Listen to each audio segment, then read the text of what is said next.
viendo, ¿no? Junto a la presentación. Muy bien. Ok. El tema lo llamamos la crisis que todo lo cambió, o que lo cambió todo, ¿no? Y que tiene que ver con el impacto de los acontecimientos desatados a partir del día 7 de octubre en la frontera entre Israel y Gaza y todas las consecuencias que esto ha generado a nivel local, regional, global. Y para empezar, quiero mostrar que estamos hablando. Estamos hablando de un acontecimiento que empezó por una invasión de alrededor de 3.000 tropas armadas con una operación muy bien planificada que enseguida lograron penetrar las fronteras de la zona, en todo alrededor de toda la zona de Gaza, tanto en el sur como en el norte, atacando kibbutzim, o sea, aldeas comunales, algunas bases militares, otro tipo de, y algunas ciudades de la zona como Sderot y otras, ¿no? Que como tales. Esto, por supuesto, tuvo distintos impactos, además de las víctimas del primer día, todo el problema que sigue siendo un tema álgido y complejo en la propia sociedad israelí, más allá que es el tema de los secuestrados, aproximadamente 100 al día de hoy, entre vivos y muertos. Y por supuesto que esto es un tema que sigue siendo un dolor muy profundo y un tema controversial en la propia sociedad israelí. Y todo el aftermath de esto lo que generó que fue una respuesta muy dura del Estado de Israel hacia Gaza y posteriormente después también hacia los ataques de Hezbollah en el Líbano, lo que generó toda una crisis social, política, militar y humanitaria en todas estas regiones como tales, ¿no? Entonces estamos hablando de unos acontecimientos que acá ya es algo que menos controversial. Estamos describiendo algunos hechos como tales. Esto, por supuesto, tuvo impacto en todo el mundo y acá vemos una escena de la UNAM, la máxima casa de estudios de México, con un campamento pro-palestino que se generó como en otros campus universitarios, donde particularmente en los Estados Unidos, donde el tema es más intenso que en otras regiones tales, ¿no? Y por supuesto que eso se enmarca dentro de visiones globales, geopolíticas y de posicionamiento en el mundo. Ahora, queda claro que este evento, estos acontecimientos y lo que sigue hasta el día de hoy han tenido un profundo impacto. Ha generado en ciertos sectores un sentimiento de inseguridad física en la propia sociedad israelí, como una crisis existencial sobre el lugar del judaísmo en el mundo contemporáneo. La violencia y el odio manifestados en estos ataques han revivido viejos temores y también traumas históricos, recordando a la comunidad judía su vulnerabilidad, particularmente en comunidades que pensaban que estaban en una nueva era y donde todos estos hechos habían quedado atrás, como por ejemplo en algunos lugares de Europa y particularmente en los Estados Unidos, ¿no? Lo que ha generado un shock más fuerte tal vez que en otras diásporas, que te están más acostumbradas a este tipo de situaciones y que se desatan.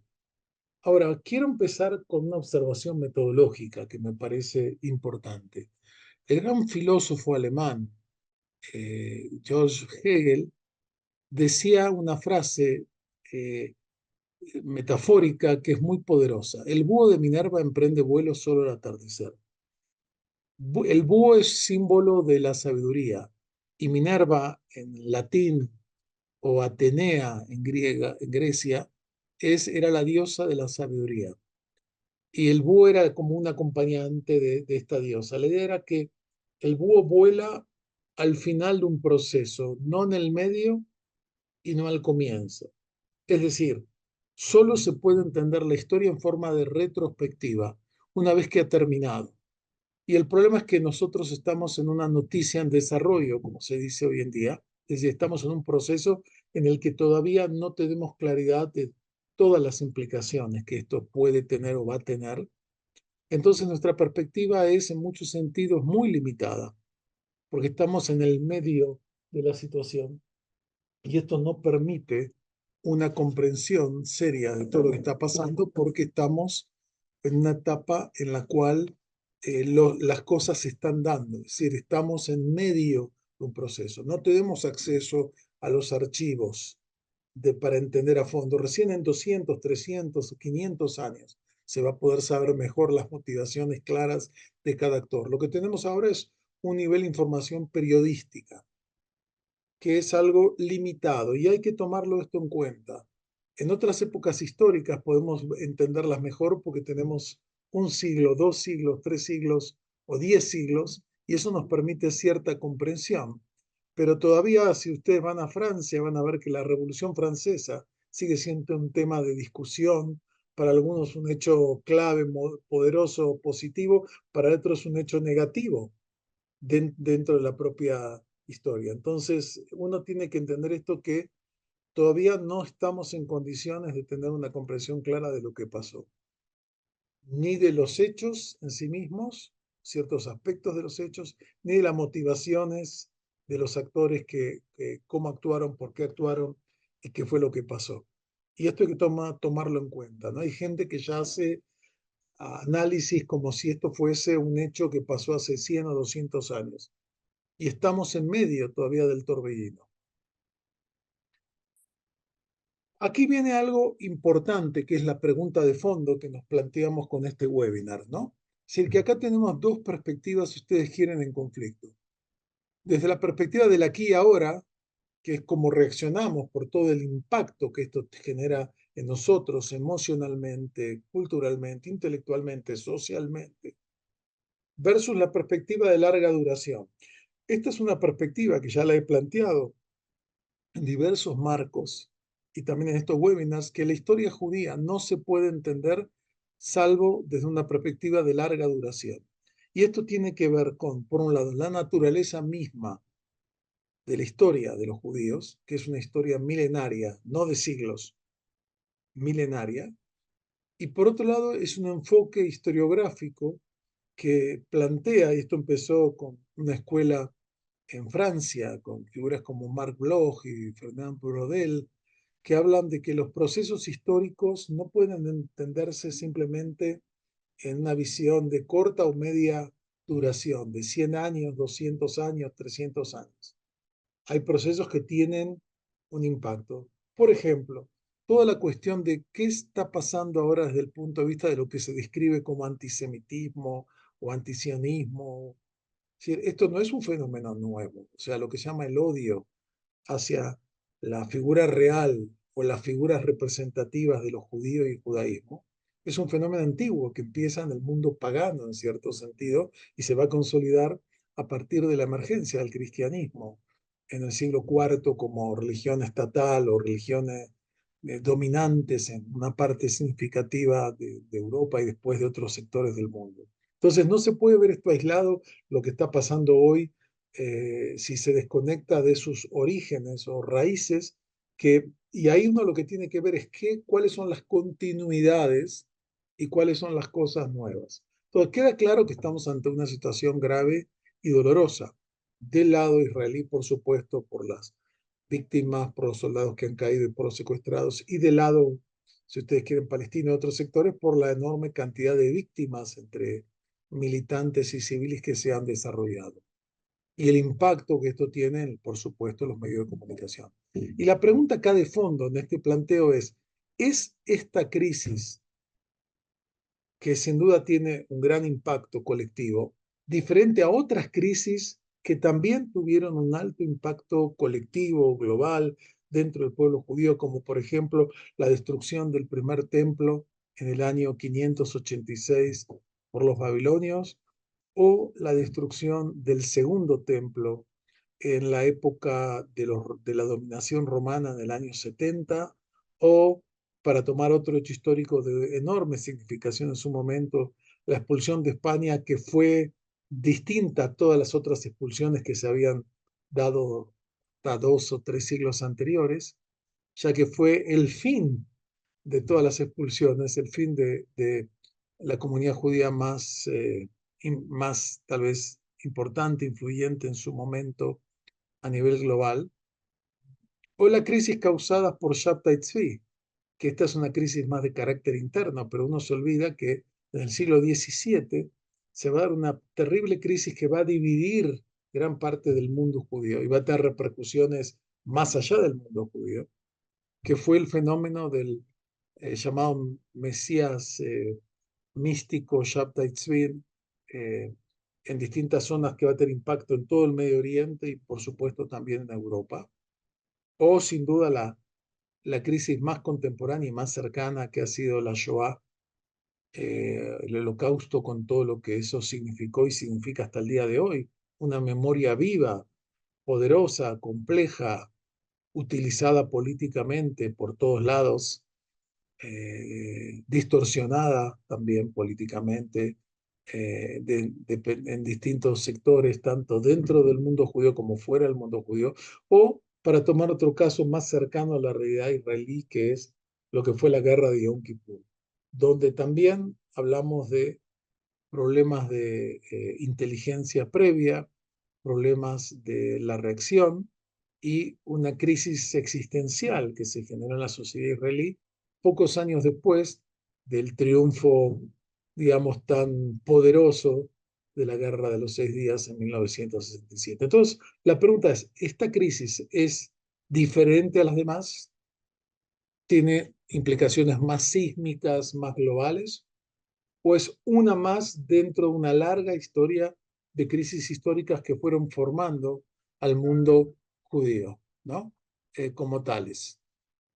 Entonces, esta es una pregunta que no tenemos claridad para poder responderla al día de hoy, porque todavía estamos en medio del proceso, como dije anteriormente.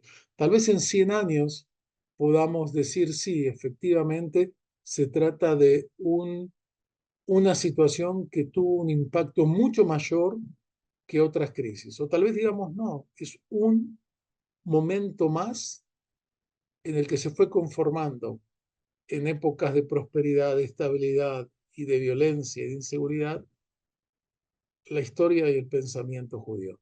Al día de hoy no lo sabemos. Yo conozco a amigos, colegas, figuras que plantean que estamos ante una crisis única y nueva y que tiene un impacto sísmico como no han tenido otras. Y hay otros colegas igualmente sabios, igualmente conocedores, que plantean justamente lo opuesto, es decir, es un momento más dentro de una serie de alteraciones, crisis que ha tenido la historia judía a lo largo de los años, de los siglos. Entonces, es una pregunta que es muy difícil definirla en una forma taxativa y clara, porque nos faltan perspectiva, que estamos entendiendo algunos de los impactos, pero todavía nos falta mucho para poder saber si estamos hablando de un momento único que va a dejar una marca indeleble eh, con un impacto mayor que otras crisis o no. No lo podemos saber al día de hoy. Estamos en medio del proceso. Todavía no hay un nombre para de llamar este momento. Fíjense, en Israel todas las guerras tuvieron un nombre, ¿no? Al final, todavía esta no tiene un nombre claro. Los hechos del 7 de octubre. Pero no hay todavía una forma de conceptualizar. Acuérdense que el término Shoah tardó 3, 4, 5 años después de los hechos de conformarse un término, primero el holocausto, que pudiese ser como la frase o la palabra que trata de describir un proceso histórico como tal. Eso tarda años, no se define de un día para el otro, hasta que se conforma ese lugar de este hecho, la memoria colectiva del pueblo judío como tal. Esto es algo que tiene su tiempo. Muy bien. Ahora, por otro lado, hay que tomar en cuenta el contexto global. Esto es muy importante y el que nos enseñó esto fue tal vez uno de los más importantes historiadores judíos del siglo XX, Salo Barón. Salo Barón nació en el Imperio Austrohúngaro, era un hombre que se formó en Europa, después fue profesor en la Universidad de Columbia, uno de los primeros en los años 20, 30, profesor de estudios judaicos en la Universidad de Columbia, un hombre de una erudición única, ¿no? Que dominaba decenas de idiomas y que pudo escribir la historia más amplia, historia social y religiosa del pueblo judío, en 16 tomos en la edición inglesa hay 8 de esos tomos en español, una obra realmente monumental.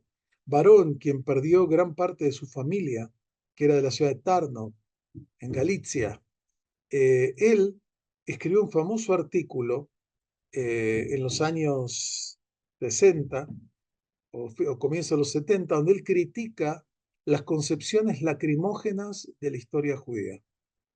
Él plantea que, y pocas personas tenían el conocimiento que tenía él, que si uno toma en consideración toda la historia judía, las épocas de estabilidad fueron mayores que las épocas de crisis. Y ver la historia judía como una larga cadena de persecuciones, asesinatos y muertes es históricamente incorrecto, sin minimizar las dramáticas situaciones como particularmente la Shoah, tal vez la más grave de todas que vivió el pueblo de Israel. Esto me parece importante tomarlo en cuenta, porque en el mundo de hoy, si bien no ve el sufrimiento que hay en la sociedad israelí y el shock y en otros sectores del mundo, vemos que las comunidades judías en términos generales son minorías educadas y prósperas, con fuertes redes de solidaridad comunitaria y social, en un mundo donde hoy la mayoría de la humanidad vive en condiciones de extrema vulnerabilidad económica, social y hasta existencial.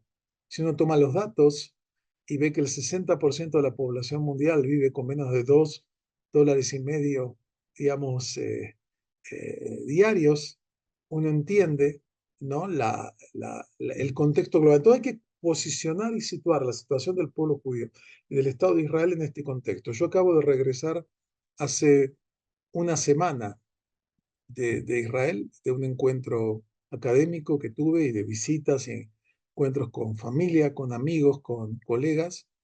Y por un lado salgo con esta sensación de un enorme dolor y una enorme preocupación por temas que voy a referirme ahora.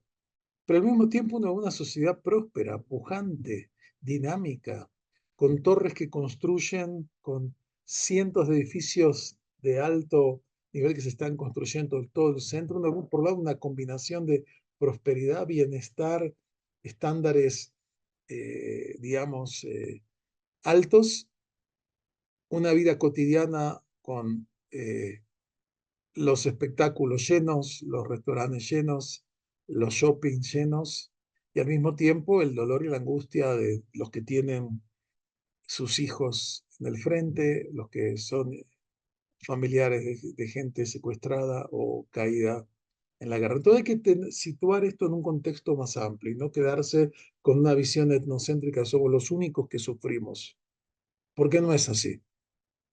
Y esto hay que situarlo de vuelta. Si Salo Barón, el mayor historiador tal vez del siglo XX judío, plantea esto y él no es alguien que uno podría acusarlo de ignorancia, plantea que, ojo, no caigamos en juzgar un momento de la realidad porque con la totalidad de la realidad. Creo que esto nos ayuda a situarnos donde estamos hoy en día parados. Ahora, lo que ocurrió el 7 de octubre fue como el ejemplo de arrojar una piedra en un lago. Se generan múltiples círculos concéntricos que se van expandiendo. Esto no fue un fenómeno local que quedó ahí.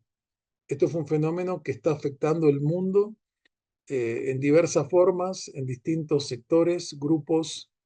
No es algo pequeño, ¿no? No es algo, digamos, local. Es un fenómeno global. Lo vemos todos los días en los medios, en los diarios, en múltiples ámbitos. Ahora, vamos a hablar de algunos de estos círculos para entender el impacto que esto está generando y que generó. En primer lugar, hablemos del lugar donde esto ocurrió. Por un lado, el Estado de Israel y el otro lado, Gaza. Lo primero que podemos plantear es que estos acontecimientos generaron un shock y un sentimiento de vulnerabilidad que justamente estaba en la razón de ser del movimiento sionista, que planteó desde sus orígenes romper la vulnerabilidad de la diáspora y la inseguridad de la vida judía en la diáspora. Este fue un shock profundo que vuelve a plantear, a cuestionar en qué medida el esfuerzo del Estado de Israel, de la creación del Estado de Israel, realmente logró su cometido de garantizar el nunca más post-Shoah con respecto al pueblo judío. Y este es un punto muy fuerte que tuvo que ver con ya empezó en la guerra de Yom Kippur, donde los judíos empezaron a entender mejor de Israel lo que es la sensación de vulnerabilidad y con más fuerza a partir de este hecho, porque desde la guerra de 1948 no habían ingresado tropas enemigas en forma amplia en el territorio propio de Israel. Entonces, esto, sin duda que esta sensación de vulnerabilidad no se ha acabado y remueve otros acontecimientos de la historia que conocemos como tales. El segundo punto que podemos decir es, por supuesto, una situación de trauma. Trauma por los acontecimientos y hay grados, ¿no? No es lo mismo alguien que vivía en Jerusalén o en Tel Aviv y que esto de vez en cuando tenía que ir a un refugio, que las comunidades de la frontera, de los que vivieron los ataques, o de las familias con víctimas secuestrados, etcétera. O sea, el trauma está afectando a sectores amplios. Es algo que no se puede cuantificar con claridad, pero uno puede notar en todos los medios en Israel programas que vienen desde distintas entes del gobierno sobre, por ejemplo, temas de violencia familiar, incremento de violencia familiar o líneas para si te sientes en una situación compleja que puedas llamar y acercarte para recibir el tratamiento adecuado o los efectos, ¿no? Y esto uno lo ve día a día. Yo, digamos, visité a mi hermano y pude ver que un vecino de él, un hombre joven que le tocó ser testigo del ataque en uno de los kibutzim y cómo mataron a su hermano a su vista, y después tuvo que hacer el servicio militar obligatorio. Es una persona que está todo el día sentado con un narguile fumando en la puerta de la casa y no puede hacer otra cosa. Y yo lo vi varias veces. Este es un pequeño ejemplo de muchos sectores que este impacto les está de alguna forma haciendo vivir toda la situación del trauma y post-trauma, que son efectos que, vuelvo a decir, no se puede evaluar al día de hoy. Tienen impacto hoy, hay gente que lo vive ahora, hay gente que lo puede vivir en 20 años, se le puede despertar dentro de 20 años, pero sin duda que hay muchos sectores que están viviendo así, como hay otros sectores que lo viven con una relativa normalidad de situación. Por supuesto que hay un proceso de duelo directo, personal, de todos los que conocen gente afectada directamente, pero también hay un proceso de duelo acerca de las concepciones y de los paradigmas que se pensaban que iban a ser indestructibles o estables. Es decir, hay un proceso complejo de trauma, duelo y de shock. Pero esto justo se combina con otra situación que parecería la opuesta, que es la enorme resiliencia de la sociedad civil. Y esto se vio a los primeros momentos donde el gobierno estuvo paralizado, gobiernos le hace ejército, le hace las autoridades tanto municipales como nacionales, y el accionar activo inmediato de la sociedad civil, de organizaciones, de grupos. Un ejemplo claro es un grupo que se llamaba Nahim Laneshek, Hermanos de las Armas, que era un grupo de militares muy opuestos a la política anterior en las protestas, que se convirtieron en sectores que juntaban alimentos, trasladaban gente en los primeros días cuando el gobierno no daba respuestas. O como me dijo una sobrina mía que vive en la zona, en Netivot, ahí al lado, más cerca de la frontera que Sderot, que se salvaron justamente porque los terroristas decidieron ir al festival de Nova en lugar de ir a entrar a Netivot. Eh, Ella me comentaba que cuando pasó esto, la municipalidad abrió un lugar, la gente las tenía en la misma noche que ubicar, les abrieron algunas instalaciones, pusieron colchones, algo, pero la gente necesitaba medicamentos específicos, algunos salieron casi desnudos de las casas, necesitaban pañales para los niños, necesitaban medicación, necesitaban un montón de cosas más. ¿Quién lo hizo? Las redes de solidaridad de vecinos que por llamados, por WhatsApp, redes, necesitamos esto, quién tiene, quién lo otro y cómo de vuelta. Y acá vemos esta paradoja de que una enorme fortaleza de la sociedad civil, de grupos, de familias, de comunidades, y una parálisis, por lo menos del primer tiempo, del gobierno, que no supo dar respuesta. Lo mismo las organizaciones de familiares que se organizaron, se autoorganizaron ante la falta de acción que ellos interpretaron así por parte del gobierno. También se dio un fenómeno que está documentado en varios libros que analizan la sociedad israelí, es que la sociedad israelí en momentos de crisis se une fuertemente, no se quiebra, todo lo contrario, se une. Y a pesar de que veníamos anteriormente a estos hechos diríamos, intensas protestas que reflejaban quiebres en la sociedad, se dio en el momento una unidad, por lo menos donde se encontraban en el mismo batallón, gente que iba a las protestas a apoyar al gobierno y gente que iba a las protestas a criticar al gobierno. Y sin embargo, fueron y son compañeros de armas en situaciones de vida o muerte, y ahí eso queda fuera, ¿no? O en el apoyo mutuo de gente que odiaba al otro y ahora eran vistos como eh, hermanos y colegas. Por eso digo, se dieron fenómenos contrapuestos y se dan. Y por otro lado, hay que definir que hubo diversas reacciones de diversos sectores de esta sociedad. Un ejemplo claro que va a tener impacto a mediano y largo plazo es el papel de la comunidad jaredí. Los sectores ultraortodoxos en su gran mayoría mostraron una terrible indiferencia y aislamiento de todo lo que ocurre a su alrededor. Y hasta el día de hoy siguen reclamando, en un momento de una crisis económica y social, siguen reclamando una serie de beneficios acordados por los acuerdos de coalición de este gobierno, que recientemente la Corte Suprema planteó que no se puede incrementar el presupuesto de estos sectores, que tienen que plantear cómo justifican esto cuando tenemos miles de familias de gente que está en la reserva, que ha tenido enormes pérdidas de todo tipo y no recibe nada comparable a lo que reciben estos sectores que para muchos cruzaron una línea roja y demostraron que están fuera del marco de esta sociedad y no están dispuestos a acompañar ni en el ejército ni en los esfuerzos que requiere esta situación. Y es una pregunta, ¿no? Una pregunta que no es nueva, ya aparece en la Torá cuando se plantea a gente el Hula la Milhamá Batente Shbupo, cuando las dos tribus del otro lado del Jordán plantean que quieren quedarse y no quieren ingresar en la conquista con Yeshua, y finalmente lo que se hace es que van a entrar, van a ayudar a la conquista y después van a volver, ¿no? Pero esa frase resuena con una actualidad increíble, pero sin duda esto va a tener implicaciones como políticas, sociales y hasta espirituales en la sociedad israelí. Sin duda que hay muchos interrogantes sin respuesta. Todavía las fallas de inteligencia y de reacción de los primeros momentos, y lo he hablado con mucha gente ahí, desde gente con conocimiento militar, gente con conocimiento político. ¿Qué fue lo que pasó? Todavía hay muchas preguntas que no tienen respuesta.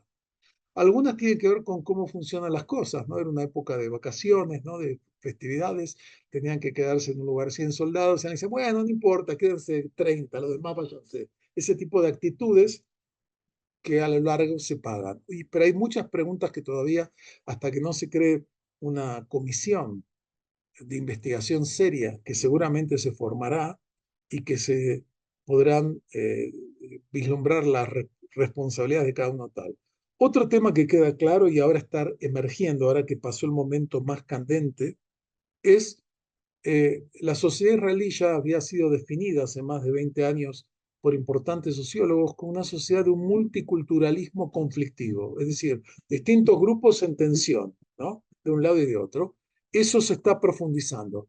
Ya había empezado muy fuerte como tal. Eh, bueno, eh, eh, bueno, acá alguien me plantea nombres, es verdad, hay varios nombres, pero todavía no hay ninguno que sea fuerte como la guerra de Yom Kippur, que quedó otro, no hay. Todavía hubo distintos nombres que se dieron. Lo de Espada de Hierro fue el nombre al operativo militar israelí, pero todavía no hay un nombre que quede claro y está discutiéndose, y tal vez va a surgir un nombre, no sabemos cuál va a ser. Sin duda que hay una profundización del conflicto que ya era latente, no es algo nuevo, y ese es el tema, en mi opinión, más serio que el de esta guerra. En mi opinión, después de haber visto y hablado con distintos sectores y todo, el problema de la fragmentación política, religiosa, cultural de la sociedad israelí es el problema de fondo, que aun cuando este conflicto termine muy bien, dentro de lo que se puede, con todo el dolor que dejan las muertes de las víctimas del ataque y los soldados caídos, etcétera, ese conflicto pareciera que va a recuperar intensidad y fuerza, y se están dando rupturas muy complejas que están empezando, y las grietas las vamos a ver como pasó después de la guerra de Yom Kippur, 3 o 4 años. ¿No se acuerdan de algo? Después de la guerra de Yom Kippur se quebró toda una estructura cultural, política, militar. El laborismo perdió casi el monopolio que tiene la política. Va a triunfar en 1977 el Likud, y van a surgir dos movimientos que van a marcar un cambio en la sociedad israelí, para bien o para mal, depende de los valores de cada uno. Uno va a ser el grupo que se llama Shalom Akshav, paz ahora, un movimiento que avanzó en el proceso de negociar alguna salida del conflicto con los palestinos y los acuerdos de Oslo, etcétera, etcétera. Y el otro fue el grupo de Gush Emunim, el movimiento justamente de los asentamientos. Los dos surgen a partir del 77, o sea, 3, 4 años después de la guerra. Por eso todavía no captamos ni podemos saber cuáles serán. Por eso surja un nuevo tipo de partido político, nuevas figuras que la gente desesperadamente quiere. No hay oposición, dicen, no hay líderes, etcétera. O sea, sin duda que va a surgir algo, no lo podemos saber ahora. Otro tema central que uno lo puede ver en la sociedad israelí es el enorme impacto de los secuestrados en casi todos los espacios públicos. Uno ve carteles, escenas. Estuve nuevamente hace poco más de una semana en la plaza, ahí donde está el museo de Tel Aviv, donde está el Kikar Hatufim, como se llama la plaza de secuestradores, donde hay actividades, venta de productos, recordatorios, familias, protestas, todo el tiempo. Uno lo puede ver, es un tema que es central, donde hay algunas divisiones acerca de si se está haciendo suficiente o no. Para algunos hay límites en lo que se puede negociar, para otros no. Todos estamos esperando y están esperando en la sociedad israelí un nuevo milagro de Hanukkah, ahora que hay negociaciones que están avanzando al respecto. Pero sin duda un tema importante también es que esta guerra dejó por un lado un sentimiento de quiebres internos y pérdida de confianza. Esa confianza casi infalible en Tzal, en el ejército, se ha quebrado. Cuando la gente llamaba desesperado, vengan, sálvenos, y pasaban 8 horas, 7, 10 horas, y estaban encerrados los que sobrevivían en estas habitaciones blindadas y nada pasaba, esto generó un quiebre también del sentido y un aumento, como mencionamos antes, de la vulnerabilidad. Y esto, por supuesto, también trajo una nueva doctrina militar y una nueva doctrina de defensa frente a grupos como Hamas y Hezbollah, que se implementaron, y lo vimos con más efectividad el caso Hezbollah, donde se pasó de una doctrina de contención simplemente a una doctrina mucho más agresiva, que en el caso del Líbano tuvo sus efectos como tales. ¿Qué ha pasado en el Medio Oriente con toda esta situación? Bueno, hay algo que es paradójico, pero hay que plantearlo. La apuesta de Hamas con este ataque era que Hezbollah en el norte y el resto del mundo árabe se iba a sumar a esta cruzada, entre comillas, de ellos.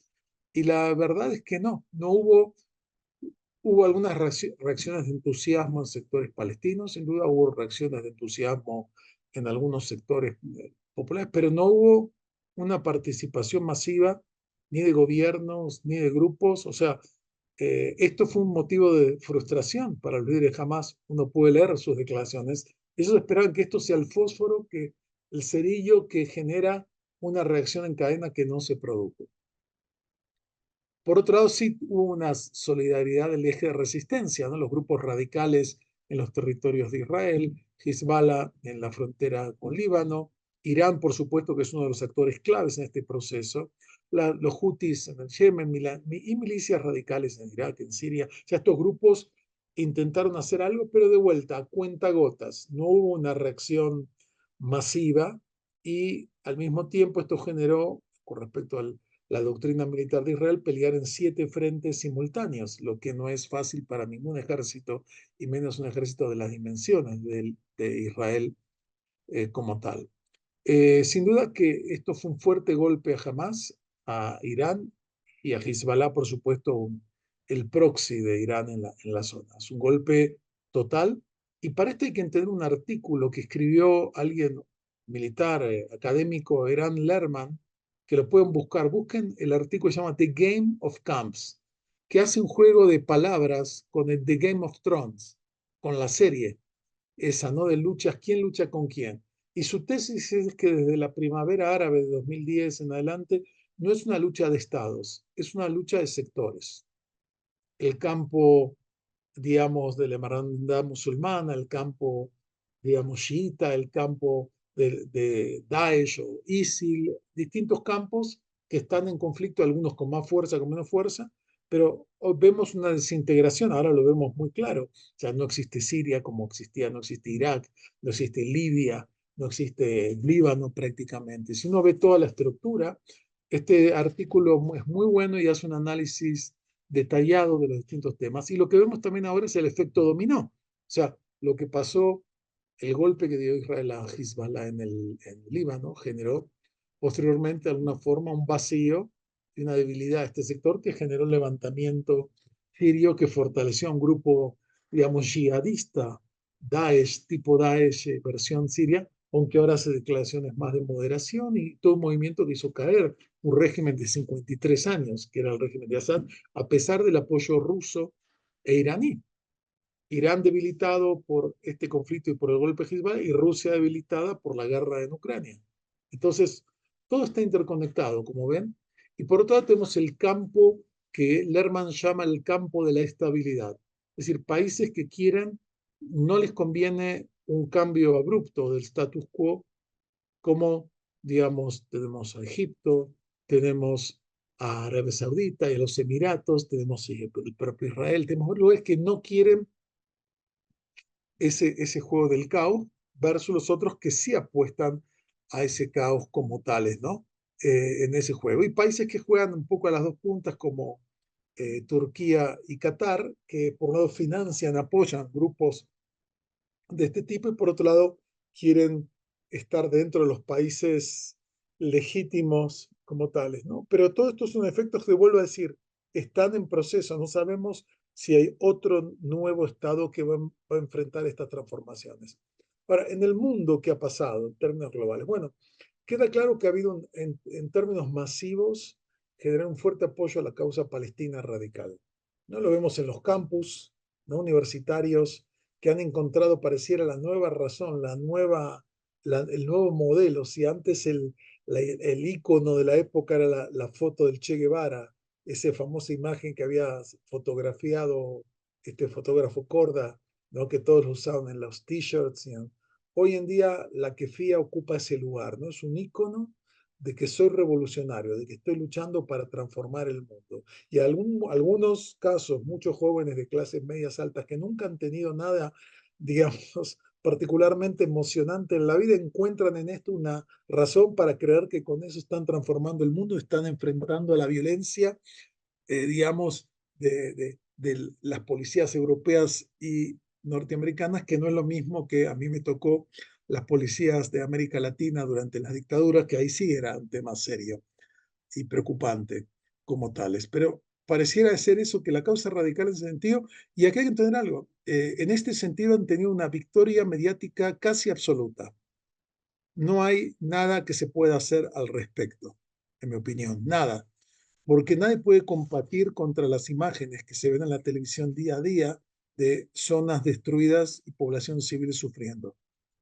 No importa que no hay cómo explicar el contexto, no hay cómo explicar porque esto es parte de la dinámica de este tipo de guerras que están estudiadas hace ya por lo menos 50, 60 años, este tipo de guerras llamadas guerras asimétricas, entre un actor estatal y un actor no estatal, donde cada uno tiene reglas distintas de juego. Un Estado está sujeto a la mirada internacional, tiene que darle prioridad a la protección de su población, tiene una serie de requisitos y el actor paraestatal no está sujeto a estas guerras. Usa la población civil como escudo, como estrategia, y cuando más víctimas, mejor en términos de la ganancia en el ámbito de la opinión pública. Entonces, en ese sentido, tal y tal. Queda claro que el papel de Estados Unidos acá ha sido clave y ha dado un respaldo a Israel. No es un respaldo absoluto, pero un respaldo bastante importante, tanto en apoyo político como en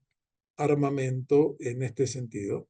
También vemos un debilitamiento de Rusia, digamos, en gran parte por la guerra que está librando en Ucrania, que lo ha hecho dejar de lado el apoyo, por ejemplo, a Assad y a otras zonas que lo han obligado, digamos, a limitar sus recursos como tales. Y tenemos otro acontecimiento que es muy serio, muy grave, que ha sido la acusación de Israel de genocidio, promovido por países como Sudáfrica y otros. Y nuevamente vemos una poderosa politización de derechos humanos. Y queda claro que sin duda en esta guerra hay hechos de crímenes de guerra cometidos por ambas partes. Y negar eso es no querer ver la realidad. Pero eso no significa genocidio, que es un concepto bastante específico definido por un jurista, lingüista judío, polaco y después se salvó de la guerra, Rafael Lemkin, quien acuñó el término y generó que las Naciones Unidas llegase a la declaración, digamos, de genocidio. Es algo muy difícil de probar y creo que ha sido un error grave porque ese no es el tenor de la acción de Israel en ningún sentido como tal. Y aquellos que conocen lo que fue la Shoah como el ejemplo de un genocidio sistemático, no necesitan siquiera explicarlo, con solo ver las diferencias, ¿no? Uno ve un lugar y ve otro. Eso no quiere decir que en una guerra no sufran inocentes y no se cometan también crímenes contra la humanidad, a pesar de que se toman medidas de dejar corredores humanitarios para que la población salga y otras cosas, pero hay, digamos, no es una situación, ningún estado sale limpio de este tipo de guerras, ninguno, ninguno, y es parte de la apuesta de los grupos que generan esta situación, ¿no? O sea, la resistencia se combina con eh, acciones terroristas dramáticas para generar respuestas que generan a su vez más violencia, más víctimas y al mismo tiempo, total como lo declaró uno de los líderes de Hamas, cuando les preguntaron por qué no construían refugios para la población civil, decían, no, nosotros construimos túneles para los combatientes, a la población civil que la cuide la UNRWA, ¿no? O sea, ese es el tipo de concepción que tiene. Y como dijeron, si van a morir 100.000 personas, 1.000.000, no importa, a la larga la causa tiene que lograr. Es decir, con este tipo de ideologías y de concepciones es muy difícil combatirlas en el marco de un Estado democrático. Y por último, el impacto de la diáspora. O sea, esto ha generado una sensación de soledad y abandono, particularmente de judíos que activan o activaban en grupos, digamos, en minorías, en cuestionamientos, como grupos feministas, grupos LGTB, grupos que se sintieron de pronto, mis compañeros me abandonan. En distintos ámbitos esto ocurrió. A mí en lo personal me ha tocado con algunos proyectos académicos, con colegas que finalmente tuve que cortar relaciones con más de uno ante la polarización de la situación. Vemos sin duda un incremento de discursos y acciones antisionistas, antiisraelíes y antisemitas. Nosotros mismos en la universidad recibimos un bombardeo de todo tipo cada vez que se publica un curso de algún tema, aparece ahí. Es difícil de vuelta, no es un tema tan simple como se piensa que es solamente antisemitismo. El tema es más complejo y requiere un análisis serio y riguroso, que muy pocas veces se hace, lamentablemente. Porque teóricamente podría existir críticas antisionistas, antirrealíes que no son antisemitas, teóricamente estoy diciendo. Eh, el hecho es que se mezclan los argumentos. En las propias críticas a la universidad vemos críticas que critican, dice, ustedes enseñan en sus cursos también el genocidio para niños y después plantean mezclas de, bueno, y Hitler los debía haber exterminado a todos. Ahí queda muy claro, ¿no? El tenor antisemita. Pero Hoy en día creo que hay que repensar seriamente desde el término, ¿no? Antisemitismo, que es un término acuñado por antisemitas, ¿no? Por Wilhelm Marr probablemente a finales del siglo XIX para referirse a un fenómeno, una tensión antijudía. Por eso todo el término, ¿qué término usamos? ¿Qué significa? ¿Cuál es el disparador de estas situaciones? Debe ser analizado. Sin duda que hay un sentimiento de vulnerabilidad e inseguridad. Esto, particularmente digo, una de las comunidades que más lo vive son los judíos de Estados Unidos, que sienten que el proyecto liberal de una democracia liberal iba a facilitar una integración sin cuestionamientos y ahora viene el cuestionamiento, los rechazos que en algunos casos sorprenden a los que no estaban preparados, porque aquellos que conocen la historia judía, que conocen otro tipo de situaciones, saben que no es algo tan simple. Y el antisemitismo no es un fenómeno del pasado. Ya estamos hablando de uno de los prejuicios, como lo llama Robert Bistrich o Walter Laqueur, the longest hatred, ¿no? Uno de los odios más arraigados y antiguos. Y esto está generando, entre otros fenómenos, también movimientos de regreso a la comunidad. Por ejemplo, hoy estuve con los líderes de los sistemas educativos judíos de Gran Bretaña, Francia. Hoy en día hay un incremento, una demanda enorme de alumnos en las escuelas judías y no hay lugar cómo acomodarlos. No tienen espacio. Cientos y cientos de alumnos se acercan de padres que quieren que sus hijos que sufrieron algún tipo de agresión verbal o hasta física, quieren que estén en entornos y no tienen suficiente espacio. Y vemos un fenómeno parecido en Australia y vemos fenómenos parecidos en Canadá. Es decir, hay otra gente que se afilia nuevamente o que está redireccionando su filantropía a causas conectadas con la comunidad, con la cultura judía, con Israel. Y por otro lado, también un fenómeno que se está dando son debates internos en las comunidades acerca del lugar del sionismo y Israel en la identidad judía. En algunas comunidades hay grupos relativamente, digamos, vocales en términos de su impacto, como The Jewish Voice of Peace y otro tipo de organismos muy antisionistas, muy anti-israelíes, que plantean, digamos, una identidad judía sin Israel o contra Israel. Y no es un fenómeno marginal. Sí son una minoría, en términos generales, el consenso comunitario es un consenso pro-israelí, pero son grupos no en el mundo intelectual creciente, en algunos casos de prestigiados académicos de temas como Shoah, por ejemplo, o temas como aún estudios de Israel. O sea, el tema no es tan simple como se piensa. Y acá hay algo muy profundo, porque una serie de categorías de análisis como settler, colonialism y otras categorías se están arraigando profundamente en los ámbitos de ciencias sociales y de humanidades, y esto va a ser un desafío muy grande para el mundo académico en el futuro.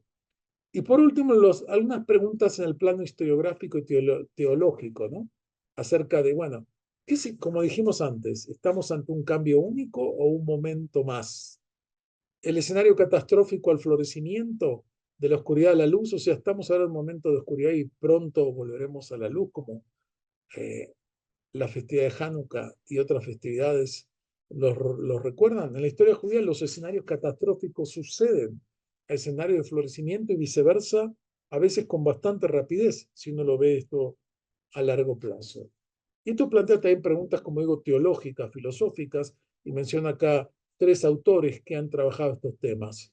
Emil Fackenheim, el gran teólogo, filósofo judío de origen alemán, que vivió en Canadá y después en Israel, que escribió un famoso libro llamado La presencia de Dios en la historia, a raíz de los acontecimientos del siglo XX, o Itz Greenberg, un gran pensador norteamericano, acaba de publicar un nuevo libro sobre estos temas, o uno puede volver a una obra, a un texto que fue un discurso que pronunció Abraham Joshua Heschel en los años 40, cuando estamos en principio de que él vivió de cerca Alemania nazi, vivió varios años en Alemania nazi, hasta que logró emigrar hacia Estados Unidos, sobre cuál es realmente el significado de esta obra.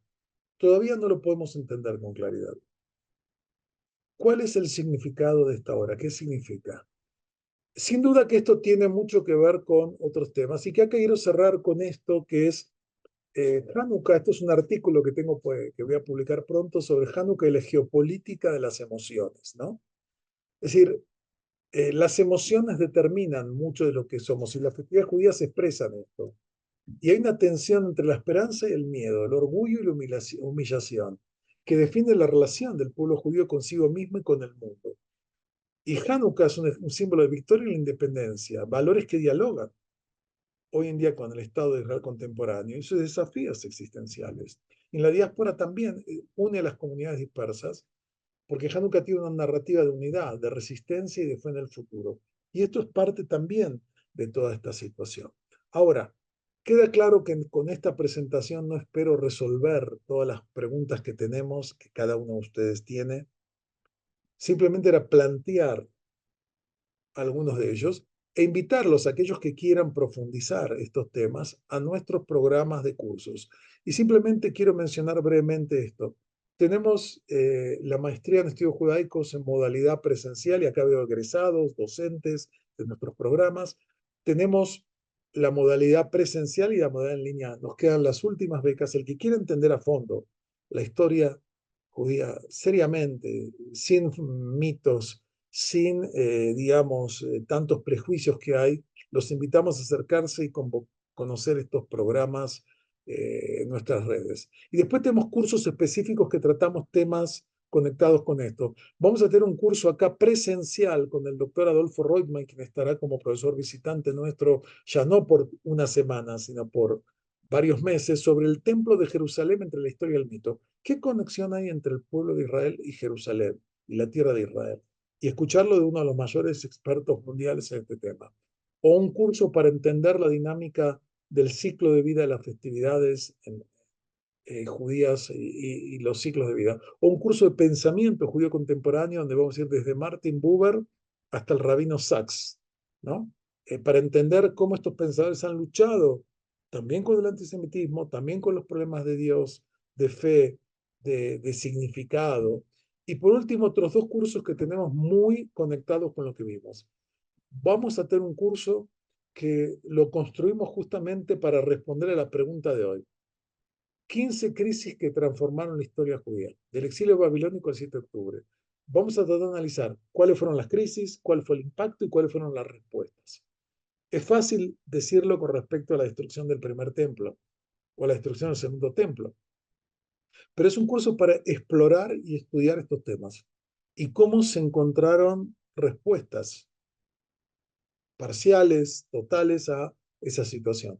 Y por último, para todo el contexto actual tan cambiante del Medio Oriente, vamos a tener un curso en línea sobre los desafíos actuales del Medio Oriente, actores, procesos y perspectivas. Es decir, vamos a analizar elementos de la política, de la cultura, de las sociedades de Israel y del Medio Oriente para entender lo que realmente ahora está ocurriendo. Como ven, esto es solo una parte de la oferta que tenemos en nuestro departamento de estudios judaicos. Y ahora sí, vamos a ver si tenemos en el chat alguna pregunta o comentario que no veo, que haya alguien que quiera comentar o algo.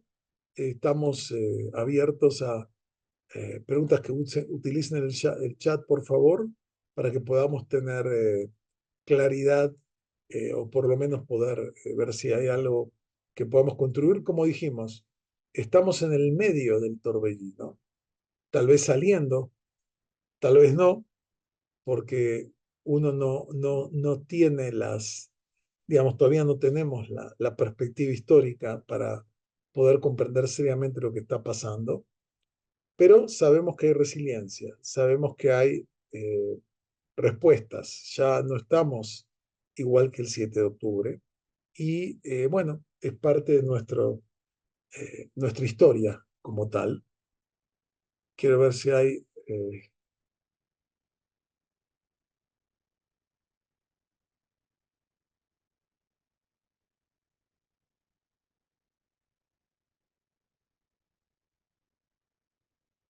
acá hay una pregunta si jamás no hubiera atacado el 7 de octubre, si Assad sería con el poder, es muy probable que, como decíamos, el efecto dominó. Es muy difícil saber todas las conexiones que hay de una con la otra para estos temas, ¿no?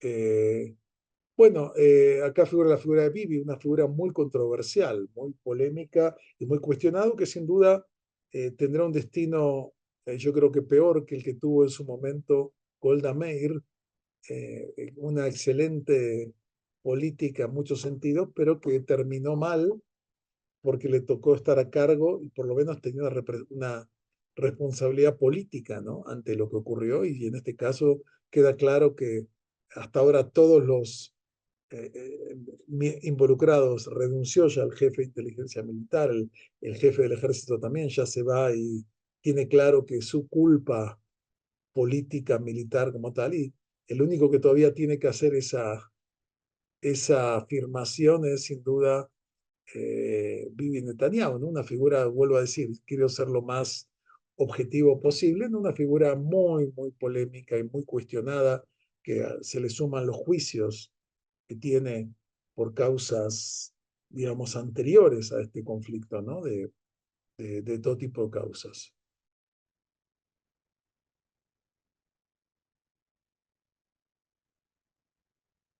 Bueno, el gobierno tiene, la coalición, que pregunta Laura, la coalición tiene ahora hay una cierta crisis con Ben-Gvir y otros. O sea, es un gobierno que de alguna forma lo tiene atado al primer ministro entre los grupos Haredim y los grupos de ultraizquierda canistas. Entonces, es una situación muy delicada, un gobierno muy, digamos, problemático que para algunos está violentando los valores fundacionales del Estado de Israel. Por eso, fíjense un fenómeno que lo he visto en muchos lugares en Israel ahora. Saben que están poniendo en muchas instituciones de Israel, escuelas, museos, centros culturales, todo, la declaración de la independencia. La declaración de la independencia de Israel, diciendo, acá están los principios fundamentales del proyecto de país que queremos. Lo que están haciendo ustedes está en contra de estos principios fundamentales.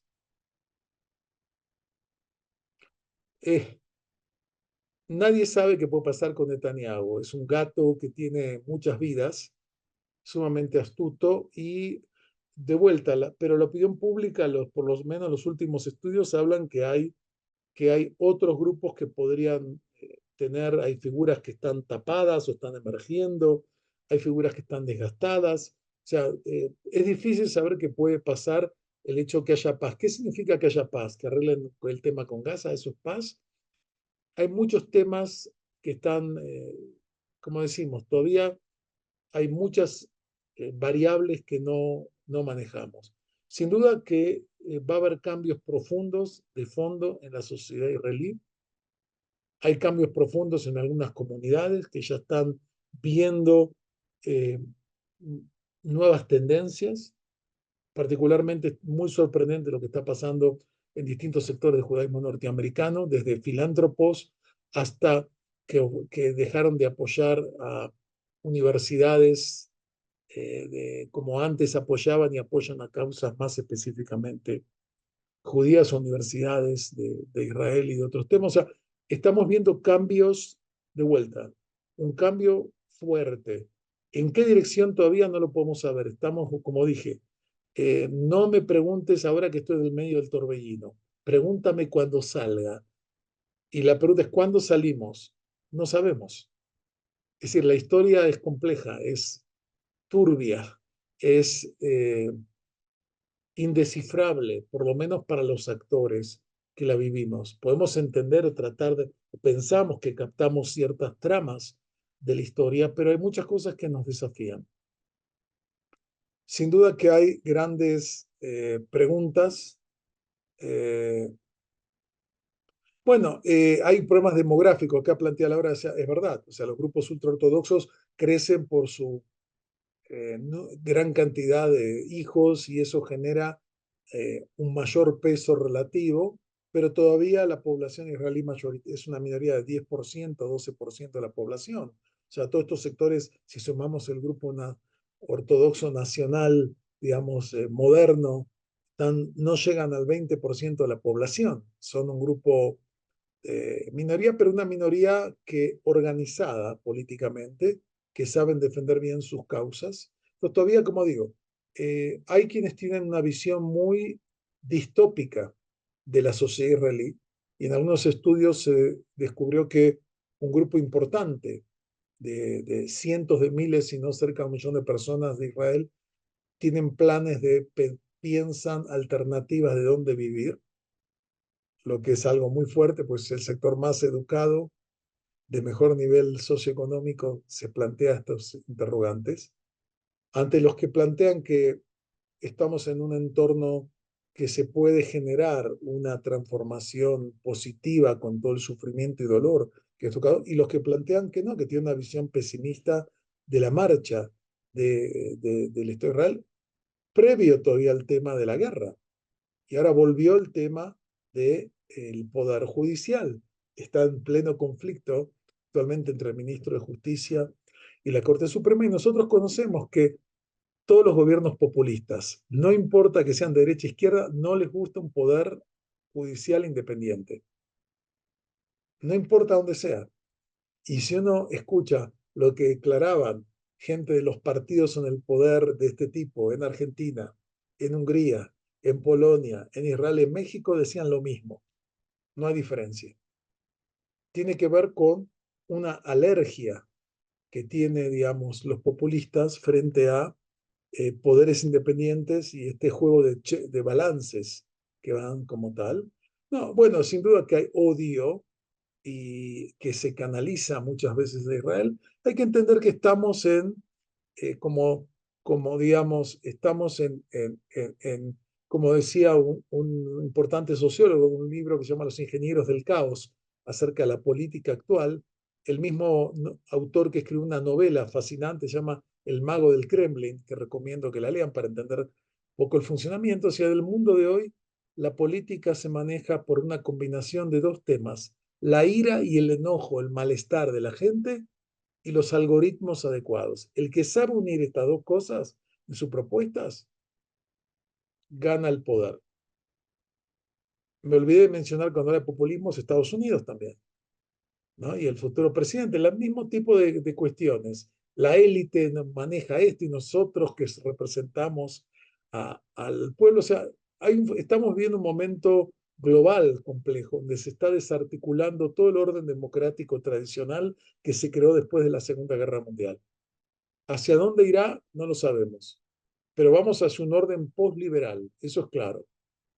Vamos hacia un orden postliberal donde muchas de las libertades y derechos que tal vez tuvimos y tenemos, ya los vamos a extrañar tal vez, por un nuevo orden político basado en el control de las redes sociales, el manejo de estas mismas redes de distintas formas, la realidad del malestar de gran parte de las poblaciones en el mundo que ven como una minoría disfruta de increíbles privilegios y riquezas mientras las mayorías se sienten marginadas de todo esto. Entonces, no es algo simple, no es algo eh, como tal. Bueno, muchas gracias a todos por sus comentarios, por su presencia. Le deseo a todos, dependiendo en dónde estén, feliz Navidad, feliz Año Nuevo, Hanukkah Sameach, todas las bendiciones que podamos tener, y nos volvemos a encontrar próximamente en los distintos programas de la universidad. Acá tienen los datos del equipo de admisiones de la universidad, el que quiera saber acerca de estos cursos y más datos, tanto Salvador como Braulio están aquí para atenderlos y poder orientarlos, y ojalá que nos acompañen en todos nuestros programas. Gracias a todos y nos vemos próximamente en la Universidad Hebraica de México. Muchos saludos, que les vaya muy bien.